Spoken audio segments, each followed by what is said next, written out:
The boy who saw the impossible. No one in Boston believed a barefoot girl could do what America's best doctors had failed to do, but on one hot summer afternoon, a millionaire's blind son opened his eyes and saw the world for the first time because of a stranger everyone had ignored. Alder Whitcomb had lived 11 years inside darkness. He was the only son of Conrad Whitcomb, a powerful businessman whose name appeared on hospital wings, private schools, charity galas, and luxury buildings across the city. Conrad had spent more money on his son's eyes than most people could imagine spending in a lifetime. Specialists from New York, Los Angeles, Chicago, and Europe had examined Alder, scanned him, tested him, and whispered the same hopeless conclusion: nothing could be done. That afternoon, Conrad brought Alder to an old public square near downtown Boston, where food vendors shouted over the crowd, office workers rushed past with coffee in hand, and tourists stopped beneath the shade trees to take pictures. Alder sat on a wooden bench under a wide chestnut tree, dressed in a white summer suit that made him look almost unreal among the noise and dust of the city. Dark sunglasses covered his eyes, not only to protect him from light, but because Conrad could not bear to look at the lifeless cloudiness behind them. Alder sat still, listening to the world he could not see. He heard bicycle bells, footsteps, paper bags rustling, children laughing, a dog barking near the fountain. To everyone else, the square was full of color and motion. To him, it was only sound, heat, and distance. People passed near him, slowed down, looked at the rich blind boy for a second, then moved away with pity or discomfort. Even surrounded by crowds, Alder was completely alone. Then Maren Voss appeared. She was a thin, barefoot girl in a faded blue dress, with wind-tangled dark hair and eyes that seemed too calm for someone so young. No one knew where she had come from. People stepped around her as if poverty made her invisible. Some frowned at her bare feet. Others pulled their children closer. But Maren did not lower her head. She walked through the square as if she had been searching for one person only. When she saw Alder on the bench, she stopped. Something in her face changed, as if the whole noisy square had gone silent around her. She moved toward him slowly and sat near him, close enough for him to feel her presence. Alder turned his head slightly, surprised that someone had come to him without fear, without pity, without that careful voice adults used when they wanted to sound kind. Maren studied his face, then his sunglasses. She did not look shocked. She did not look sorry for him. She looked as if she saw something hidden beneath the blindness, something no doctor had ever found. Alder, who had heard 1,000 medical opinions and 1,000 disappointed sighs from his father, felt an unfamiliar stillness beside this strange girl. Conrad watched from several yards away near a bookstand. The moment he noticed the barefoot girl sitting next to his son, his body tightened. He was used to guarding Alder from strangers, from cruel children, from fake healers, from anyone who might take advantage of a rich family's pain. His hand moved toward his phone, ready to call security. But before Conrad could reach the bench, Maren lifted her hand toward Alder's face. Alder removed his sunglasses. For the first time in public, his cloudy eyes were exposed under the summer sun. Maren leaned closer, completely unafraid. Then, with impossible gentleness, she touched the corner of one eye. Alder froze. Something deep inside him shifted, as if a sealed door had started to open. It was not pain. It was pressure, movement, release. Slowly, Maren drew from his eye a thin transparent film, almost invisible, shimmering like spider silk caught in sunlight. It trembled between her fingers with a strange glow. The air around the bench seemed to tighten. A woman nearby stopped walking. A newspaper vendor lowered his stack. Conrad's face went pale.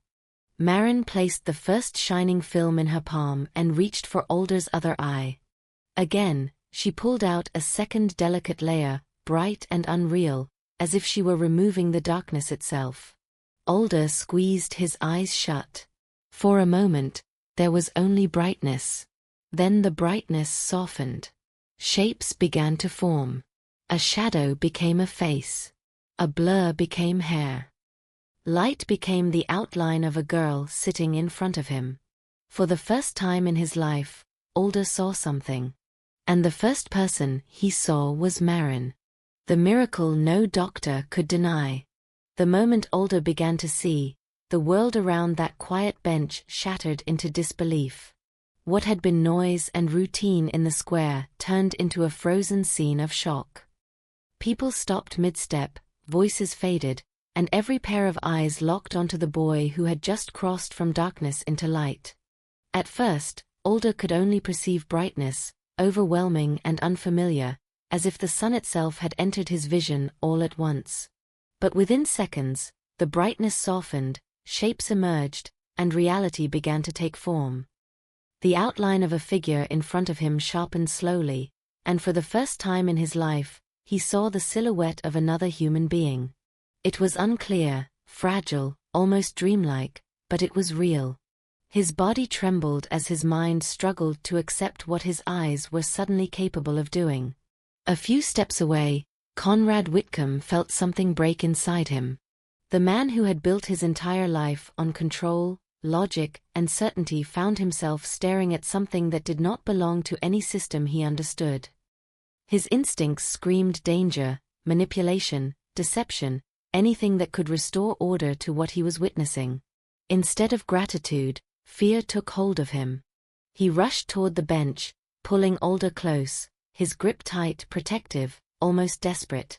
His eyes darted from his son's face to the strange girl standing nearby with two faintly glowing threads resting in her hands. To Conrad, those threads were not a miracle. They were a threat, something unnatural that he could not categorize or control. But Alder's reaction shattered every doubt in a way no argument ever could. The boy who had never seen the world was now reacting to it. His breathing changed, his posture shifted, and his face lit up with something that had never been there before. Recognition. Ava. Life. His eyes, once dull and unmoving, now responded to light, following shapes, trying to focus, struggling to understand the flood of new information. Around them, whispers spread through the crowd. Some people stepped closer, unable to look away. Others backed off, uneasy, crossing themselves or shaking their heads. Phones were raised, capturing the moment, but no recording could truly explain what was happening. The square had turned into a silent witness to something that defied reason. Conrad refused to accept it as it was. Within minutes, he made a decision driven not by belief, but by fear of losing control. He pulled Alder away from the bench, away from the girl, away from the crowd, as if distance could protect him from whatever had just occurred. The black car waiting nearby became an escape, a return to the world he understood, a world where answers came from doctors, machines, and diagnoses. The ride to the hospital was filled with tension. Alder pressed his face toward the window, absorbing everything he could see, even if it was still blurred and unstable. Buildings stretched into unfamiliar shapes, trees became patches of green, moving cars turned into streaks of color. Every second brought new details, new confirmations that this was not a temporary illusion. His brain struggled to keep up with his eyes, but the reality remained unchanged. He could see. Conrad, however, was unraveling. His hands tightened around the steering wheel, his thoughts spiraling between hope and dread. Years of certainty were collapsing in real time. If this was real, then everything he had believed about limits, about science, about control was incomplete. And if it wasn't real, if it was temporary, then he was watching his son climb toward hope only to fall back into darkness again. The hospital doors opened to a familiar environment, but this time, everything felt different. The same sterile corridors, the same antiseptic smell, the same white walls that had once symbolized authority and certainty now felt fragile. Conrad demanded immediate attention, pushing past protocol, past waiting lists, past rules that no longer mattered. Within minutes, Older was seated in front of one of the most respected ophthalmologists in the country. A man who had personally declared the boy's condition irreversible months earlier. The examination began with routine precision. Lights were directed into Older's eyes. Instruments measured reactions. Machines scanned structures. The doctor's movements were methodical at first, calm and confident, guided by years of experience. But then something shifted. The expected signs of disease were gone. The cloudiness that had once covered Older's vision had disappeared completely. The cornea was clear. The pupils responded normally. The internal structures of the eye, previously damaged beyond repair, now appeared intact, functional, healthy. The doctor paused, adjusted the equipment, repeated the tests, and then repeated them again, as if the machines themselves might be broken. But the results did not change. Other specialists were called in. More tests followed, more scans, more comparisons with previous records. The earlier diagnosis had been documented in detail, confirmed multiple times, supported by undeniable evidence. And yet now, that evidence no longer matched reality. The conclusion was unavoidable. There was no medical explanation. What had been a permanent condition had vanished. What had been impossible had occurred. The professionals who had built their careers on knowledge and certainty found themselves facing something that could not be measured, predicted, or understood. For Conrad, this was the moment everything truly changed. Standing in that examination room, surrounded by experts who could offer no answers, he was forced to confront a truth he had spent his entire life avoiding. There were forces in the world that could not be bought, controlled, or explained. There were moments that existed beyond logic, beyond wealth, beyond power. And somewhere outside those hospital walls, the girl who had made it all happen had disappeared without a trace. The girl who waited in silence. That night, Conrad Whitcomb did not sleep. The hospital had given him results, numbers, confirmations, and one terrifying conclusion: his son was no longer blind. But instead of relief, a deeper unease took hold of him. The certainty he had built his life upon was gone. Money had not done this. Science had not done this. Power had not done this. A barefoot girl had. And he had driven her away. The image of Marin standing in the square, with those faintly glowing threads in her hands, replayed in his mind again and again. The way she had not asked for anything, not even recognition, only to be met with suspicion and fear. For the first time in years, Conrad felt something he could not control: guilt, heavy and relentless. By morning, that guilt had turned into action. He returned to the square with Older, not as a man protecting his son, but as a man searching for answers. The same bench stood beneath the chestnut tree, unchanged, as if nothing extraordinary had ever happened there. Vendors were setting up their stalls, commuters passed by with the same hurried steps, and the city resumed its rhythm as if the miracle had never existed. But for Conrad, everything had changed. He retraced every step from the previous day, scanning faces, asking anyone who might have seen the girl. Most people remembered the moment. They remembered the blind boy who began to see. They remembered the crowd, the shock, the whispers. But when it came to Marin, their answers dissolved into uncertainty. Some had noticed her only briefly. Others had ignored her completely. No one knew where she had come from or where she had gone. She had appeared, changed everything, and vanished. Then, slowly, fragments began to surface. A flower shop owner recalled seeing the girl many times before, always alone, always sitting near the same bench. A street vendor mentioned that she came almost every day, never begging, never asking for help, just watching people with a strange patience. A homeless man near the edge of the square provided the first real clue. He remembered her clearly, not because she stood out, but because she spoke as if she were waiting for something specific. 4 years, she had returned to that exact place. Not wandering, not searching randomly, but waiting. The idea settled heavily in Conrad's mind. This had not been coincidence. Maren had not simply stumbled upon Alder. She had been there for a reason, for a purpose she seemed to understand long before anyone else did. And now that purpose was fulfilled. The trail led beyond the square, toward the outskirts of the city, where the noise of Boston faded into quieter roads and open land. The directions were vague, pieced together from scattered memories, but they all pointed to the same place. A hill overlooking the city, rarely visited, marked by an old cemetery and a small abandoned chapel. The drive felt longer than it was. Alder sat in silence beside him, no longer overwhelmed by sight, but still absorbing it, studying every detail with a quiet intensity. For him, the world was still new, still fragile, but for Conrad, the journey felt like a descent into something unknown, something he could neither predict nor control. When they reached the hill, the city seemed distant, almost unreal. The wind moved through the grass, carrying a stillness that contrasted sharply with the chaos of the square. Weathered gravestones stood scattered across the ground, their inscriptions faded by time. At the top, the small chapel stood alone, its paint chipped, its windows dusty, as if it had been forgotten by the world. But it did not feel empty. There was a presence there, subtle but undeniable, as if something had passed through recently, leaving behind a trace that could not be seen but could be felt. Conrad pushed open the chapel door.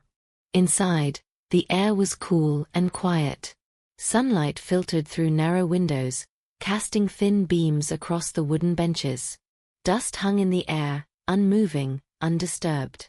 It was a place untouched by noise, untouched by urgency, untouched by everything Conrad had ever known. For a moment, he simply stood there, unable to move. Then he saw it. On the edge of a window ledge, barely visible in the light, lay a thin, shimmering thread. It looked exactly like the ones Maren had pulled from Alder's eyes, delicate, almost weightless, catching the sunlight in a faint glow. Proof. Not of how it had happened, but of who had been there. Conrad approached slowly, his hand trembling as he picked it up. The thread seemed alive in a way he could not explain, as if it held a fragment of something beyond understanding. In that moment, the last piece of his certainty collapsed. This was real. There was no longer any distance between what he had seen and what he had tried to deny. The miracle was not a mistake, not a coincidence, not a temporary illusion. It had happened. And the person responsible had never asked for anything in return. The weight of that realization broke him. Right there, in the silence of the chapel, Conrad fell to his knees. For the first time in his life, he had no solution, no strategy, no control. The man who had built an empire, who had solved every problem through power and money, found himself facing something that demanded only one thing: humility. He bowed his head, not to a person he could see, but to someone he had failed to recognize when it mattered. In that quiet space, surrounded by nothing but dust, light, and memory, Conrad finally understood the truth he had spent his life avoiding. His son had not been the only one who was blind. The girl who knew before it happened. The search did not end at the hill. If anything, that silent chapel only deepened Conrad Whitcomb's obsession. The thin shimmering thread he had found there became more than a clue. It became proof that the girl had been real, that everything that happened in the square was not a hallucination or a desperate misunderstanding.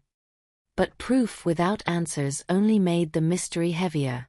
Days turned into weeks. Conrad used every resource he had ever relied on. Private investigators, surveillance reviews, city records, shelters, clinics, schools. Nothing was left unchecked. His name opened doors, his money accelerated processes, his influence moved systems. But for the first time in his life, all of it felt useless. There was no trace of Maren Voss in any official system. No birth records that matched. No recent reports. No confirmed identity. It was as if she had existed only in moments, slipping between the cracks of the world. And yet, someone finally remembered. It came from a place Conrad would never have thought to search, a neglected orphanage on the outskirts of Boston, far from the polished parts of the city he controlled. The building was old, its paint worn, its yard quiet, filled with children who had learned early how to live without expectations. A social worker reached out after hearing about the miracle and the foundation Conrad had begun planning in his son's name. She had heard the story, and something about it felt familiar. When Conrad arrived, older by his side, the air inside the orphanage carried a different kind of silence, not empty but heavy with untold stories. The director, an older woman with tired eyes, led them through narrow hallways into a small room that had been left untouched for years. That was where Marin had lived. There was nothing extraordinary about the space at first glance. A simple bed, a wooden desk, a narrow window letting in pale light. But as Conrad stepped inside, something shifted. This was not just a room. It was a place where someone had waited, believed, and prepared for something no one else understood. Older moved closer to the wall and suddenly stopped. There, drawn in uneven colored pencil lines, was an image that froze the air in the room. A boy sat on a bench beneath a large tree, dressed in white, his posture still and distant. In front of him stood a girl barefoot, reaching toward his face. From her hands extended thin lines of light, delicate and glowing, exactly like the threads Conrad had seen with his own eyes. The drawing had been made long before the day in the square. The realization struck with a force that no explanation could soften. This was not chance. This was not instinct in the moment. Marin had known. Somehow, she had known exactly what would happen, exactly who she would meet, and exactly what she would do. The director handed Conrad a thin notebook found among Marin's few belongings. Inside were pages filled with simple entries, written in a child's handwriting. They were not detailed accounts of daily life. They were fragments of thought, repetition of one idea, one feeling, one certainty. Each page spoke of waiting, of going to the same square again and again, of feeling that something important was coming, even without understanding how or why.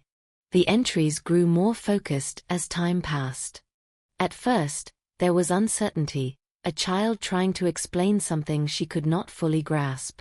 But later, the words became clearer, more determined. She wrote about a boy she had not yet met. About eyes she would one day help. About a moment that would change everything. There was no doubt in her writing, only quiet conviction. Then came the final page. The date matched the exact day Older had regained his sight. The words were simple, but they carried a weight that no adult could have written without hesitation. She described waking up with certainty, knowing that the day had arrived. Knowing that she would find the boy. Knowing that she would understand what to do when the moment came. And after that, there was nothing.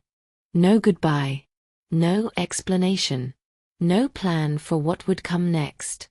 Just silence. Conrad closed the notebook slowly, his hands trembling.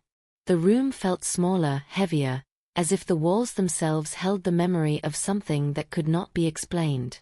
He had spent his entire life believing that knowledge came from data, from evidence, from measurable facts. But here, in this small forgotten room, he was faced with something beyond all of that. A child who had carried a purpose she could not logically know, and fulfilled it with absolute certainty. Older stood beside him, staring at the drawing, his expression no longer confused but thoughtful.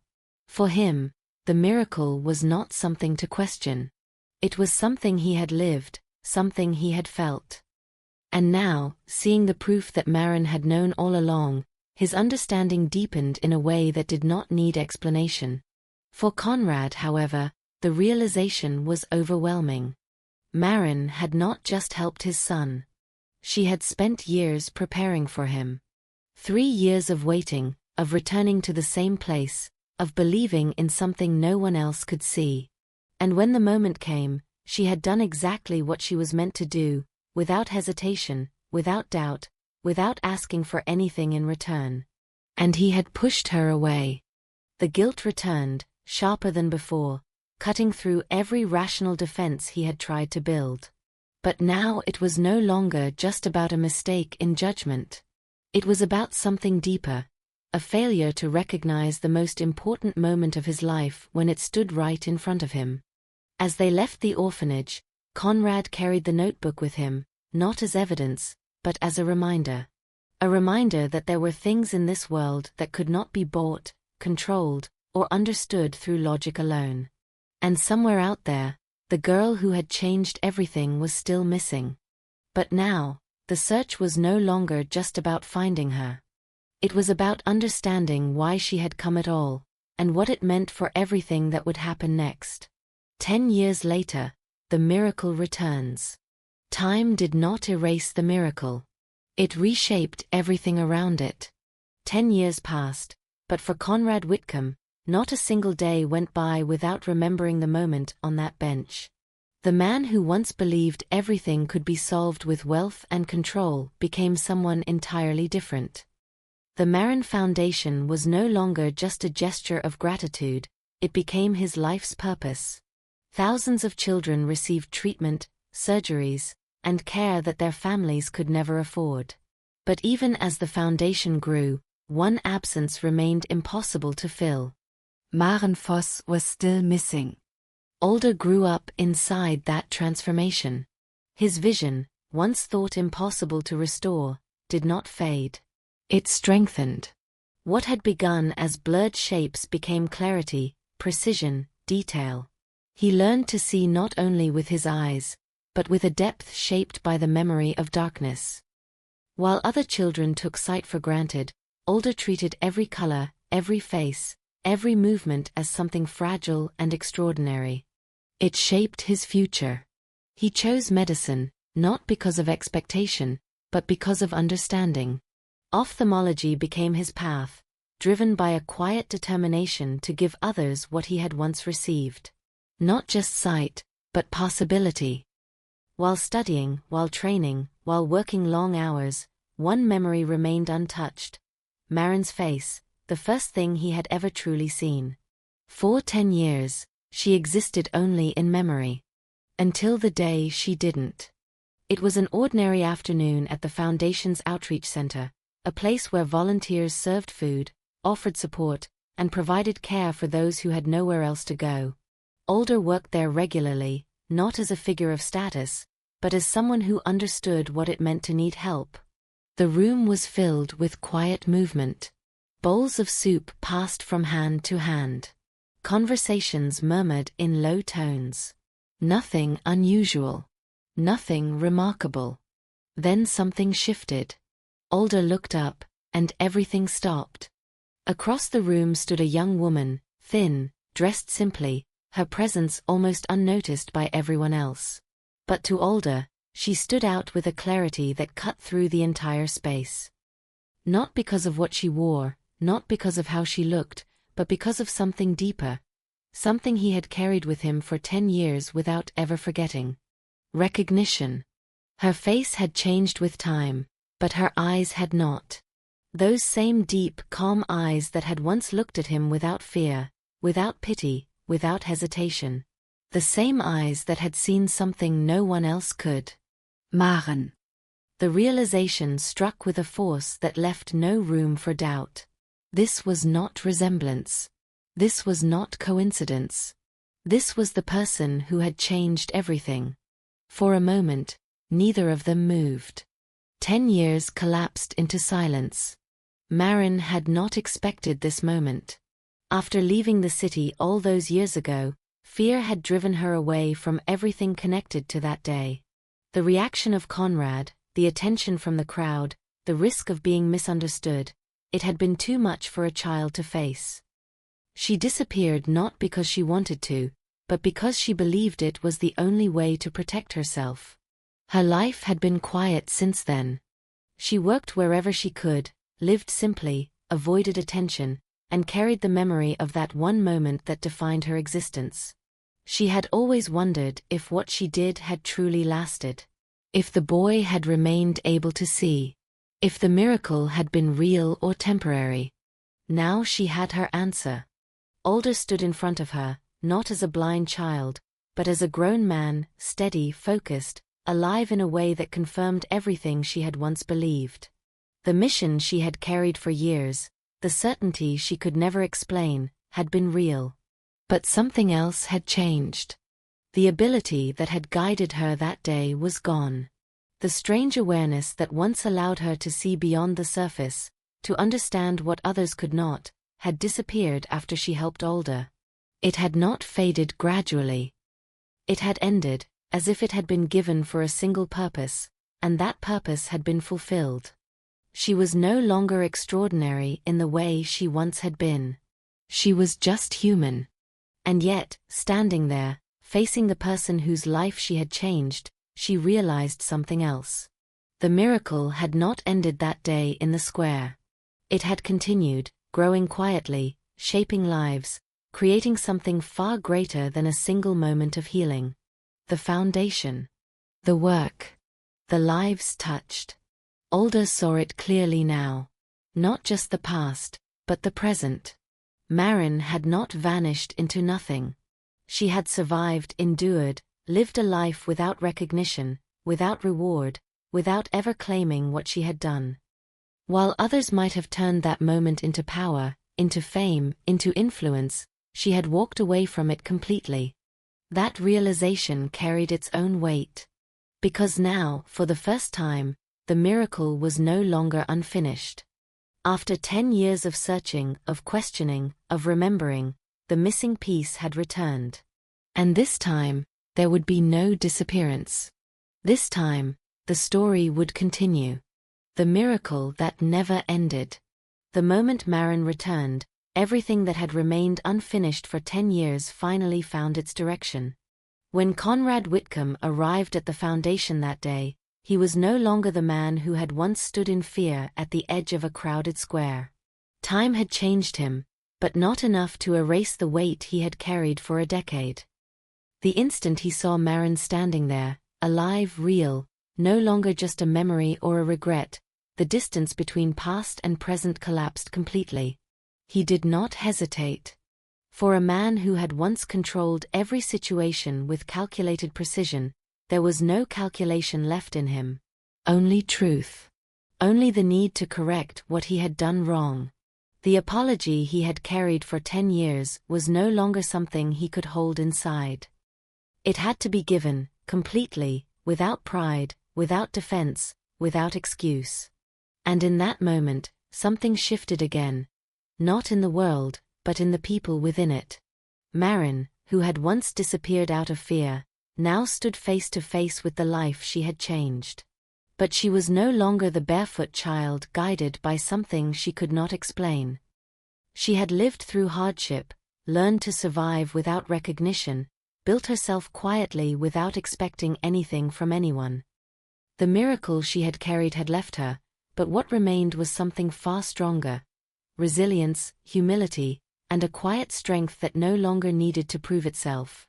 Conrad's guilt, which had once consumed him, transformed into something else when it finally met forgiveness. Not the kind that erased the past, but the kind that allowed it to become something meaningful. The foundation he had built in her name was no longer just an act of repayment. It became a bridge, connecting what had happened to what could still be done. Maren did not accept a place in that world as a symbol. She chose to earn her place inside it. She began working with the foundation, not above others, not protected by the story attached to her name, but alongside those who needed help the most. She studied, learned, and built a new purpose, not guided by a mysterious force, but by something she now fully understood, compassion shaped by experience. Alder stood at the center of that transformation. He had been the one who received the miracle, but he did not remain unchanged by it.